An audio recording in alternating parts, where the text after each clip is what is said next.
penyokong agak sikit berang kenapa berlakunya perkara seperti itu. Fan macam terpinga-pinga, siapa nanti budak Perak ni ke yang nak main dengan kita kan? Luar 6 masuk 9 tu memang baguslah, nampak positif itu kan. Assalamualaikum warahmatullahi wabarakatuh. Bersama saya Faris Salahuddin. Kita di dalam cara yang baru, hidup yang baru, norma yang baru. Kita interview penyokong Perak pun dengan cara baru, dengan cara Zoom. Cik Saiful Azwan, seorang penyokong pasukan Perak, dan kita akan tanya beberapa soalan tentang pasukan Perak. Bagaimana anda melihat pasukan Perak ketika ini? Saya rasa itu satu tindakan yang bijak daripada perusahaan sendiri apabila pertama sekali melepaskan 6 orang pemain, tapi pada mulanya penyokong agak sikit berang kenapa berlakunya perkara seperti itu. Tapi di sebaliknya, rupanya Perak telah menjimatkan 500,000 dengan mengambil 9 pemain yang baru. Itu perkara yang sangat positif lah pada urusan Perak FC sendiri. Kalau kita tengok kepada perkembangan, kalau kita nak melihat satu benda yang okey ataupun baik adalah itu memang kita kena sebagai fans, sebagai penyokong kena setujulah dengan apa yang pihak pengurusan Perak FC buat sekarang. Bagaimana kita boleh menjimatkan wang daripada kita keluarkan lebih untuk membayar gaji. So pada saya ia satu langkah yang baik juga, tapi benda ni kita perlu lihat dengan lebih realistik lah dengan apa yang pasukan Perak FC tengah hadap ni. Semua ni berasaskan pada keadaan sekarang, pandemik kan. Tapi kalau bagi pendapat abang sendiri kan, ibarat macam tak cantik lah tengok kan. Cuma fikir secara positifnya, memahami apa yang berlaku sekarang itu. Okey, abangnya pengurangan tu itu memang seorang keuntungan pada management sendiri ya. Bagi diorang, ini bagi pihak diorang lah, memang kata orang peluang diorang boleh kata orang boleh pakai duit tu untuk sekarang ni diorang pun dah ambil 9 player import, so diorang boleh rolling balik kata orang pendapatan diorang tu. Adakah pemain-pemain yang baru ini akan berjaya menggalas posisi yang ditinggalkan oleh 6 pemain lama yang sudah pun berhijrah ke pasukan lain? Yang macam kita lihat bagaimana rumor-rumor di media sosial, begitu juga dengan Astro Arena sudah pun mengeluarkan beberapa nama yang akan hampir pasti untuk bermain untuk pasukan Perak. Jadi bagaimana anda melihat rumor-rumor pemain yang akan datang ini? Saya adalah buat kajian sedikit di Instagram, Google tentang pemain-pemain yang baru yang akan datang ke Perak FC. Bagi saya agak baik sebab ialah dengan harga yang murah. Mungkin itulah kualiti pemain yang kita boleh dapatkan.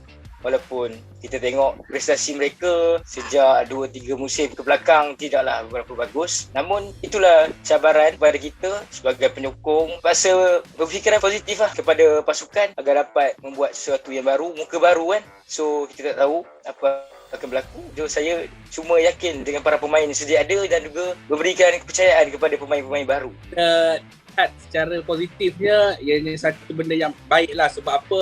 Lepas kita hilang 6 orang yang kita boleh anggap sebagai key kepada player, key kepada pasukan Perak ni, kita hilang dan kita dapat 9 orang. Sebelum ni fan macam terpinga-pinga, siapa nanti budak Perak ni ke yang nak main dengan kita kan? So sekarang ni, Perak dah cakap player sekian-sekian akan join team. Then maybe itu akan membuatkan penyokong Perak ni macam lega lah. Luar 6 masuk 9 tu memang baguslah, nampak positif itu kan. Cuma kita tak tahu lagi macam mana yang 9 pemain ni, macam mana diorang punya persembahan nanti, tak sure.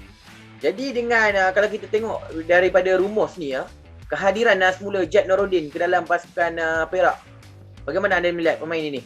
Saya rasa kehadiran Jad Noordin ni tepat pada waktunya kerana kita lihat para pemain yang berada di posisi pertahanan ni kurang tinggi bagi saya. So Jad Noordin ni sedikit sebanyak dapat membantu pasukan daripada segi taktikal, mungkin corner kick, free kick. So Jad Noordin ni dapat membantu bahagian serangan juga.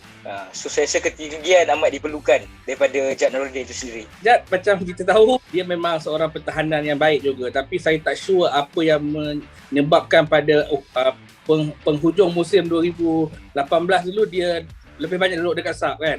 Kita tak tahu apa isunya, tapi pada saya kalau kita tengok kualiti yang ada pada dia dan dengan apa yang pasukan Perak sedang hadapi sekarang ni, pada saya dia akan jadi great addition pada kita lah. Untuk player Jad bahagian defend tu, masa dia dengan Perak pada tahun 2018 pun dia bukan game tu tak apa cantik kan, dia pun dengan injured apa semua kan.